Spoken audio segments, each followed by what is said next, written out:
All right, everyone. In the wake of reports about Jay Jones' text messages to a colleague from several years ago that have gotten released now, it's a headache for the Democratic Party.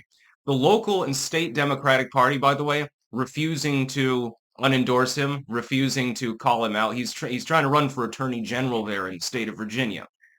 Do you really want somebody who makes these kinds of comments to be your top cop?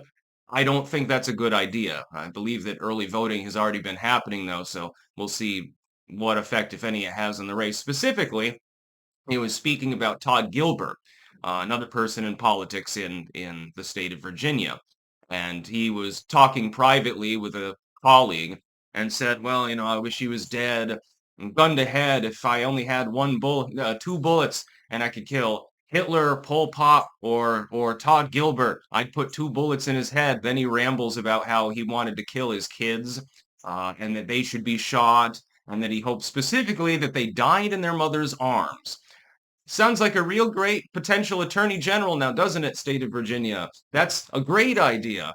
This person, I'm sure, would be so good at upholding the law there in your fine state.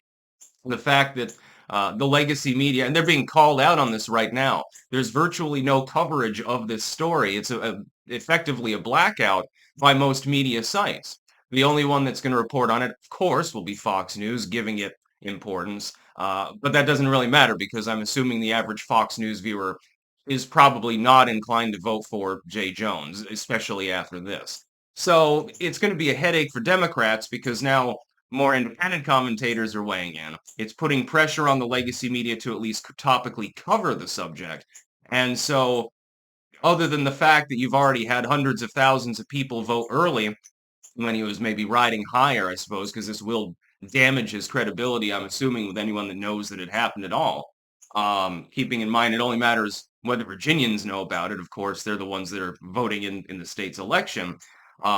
If it gets more sunlight, sunlight's the best disinfectant. I have a feeling that people would probably, after comments like this, probably reject him. And some people are, of course, they're making the connection with Charlie Kirk and some of the commentary that people on the left have made in the wake of that. And it's like some of these people will be like apologists say, well, only a tiny number of people are like on the left, get violent stuff like that. It's actually right wing violence is the problem. Well, then why does it seem so correlated with having a D after your name that this sort of thing is happening? And again, why is there no attempt to pressure the legacy media in the most direct sense to actually acknowledge that this even happened? But believe it or not, there are still people who pay attention to legacy media, and just not as many as used to be, which is, I think, a good thing for the United States. So this is going to be a problem. The headaches begin once they're forced to report on it. And that could happen. Of course, the election looming. This is sort of the 11th hour October surprise sort of thing that you can get. And I have a feeling that it will play a role in the election. Let's say that you support his broader liberal ideology.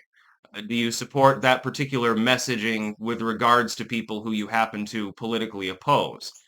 I don't, generally speaking. I think that there are very, very few instances in which a person should be criticized in such a manner and that it should be considered acceptable. For instance, if it were like a Pol Pot or something.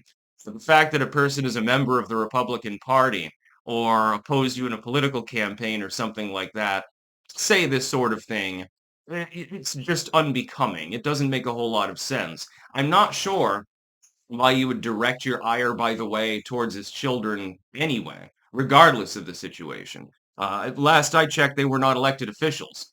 They're his kids. So it's a little different. Hell, even criticism of like presidential kids throughout time. I've always strenuously avoided that bandwagon. Like when Obama's daughter there was smoking weed and everyone flipped out. It's like, okay, 18-year-old kid is smoking a substance that is relatively speaking, legal in a lot of places. Oh my God, what a terrible day. A college kid just smoked a reefer. Nobody really cared. A lot of people were, I mean, it was something to chuckle about, maybe. They're not elected officials. If Barack Obama, snorted a line off of the White House desk or something, that might become a problem because that's somebody who is representing the country. But Melania Obama was not representing anything other than, "Hey, I'm on spring break. I decided to smoke weed." Again, what a terrible sin.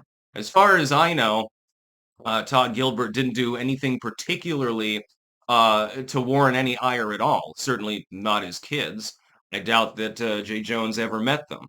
So, it's sort of like the song People Are People by Depeche Mode. I've never even met you, so what could I have done? That rings true in some cases. But he's going to be a problem. It's going to be a real big problem when what'll happen is that some Democrats will come out and condemn. And then there will be pressure on him to back off, basically. Um, I don't even know that Jay Jones himself has apologized for having made these comments. I don't believe that he has, actually. Basically just ignores the issue and doesn't want to talk about it. I wonder why. Sort of like Hassan Piker's dog training program. That's about all. Peace out.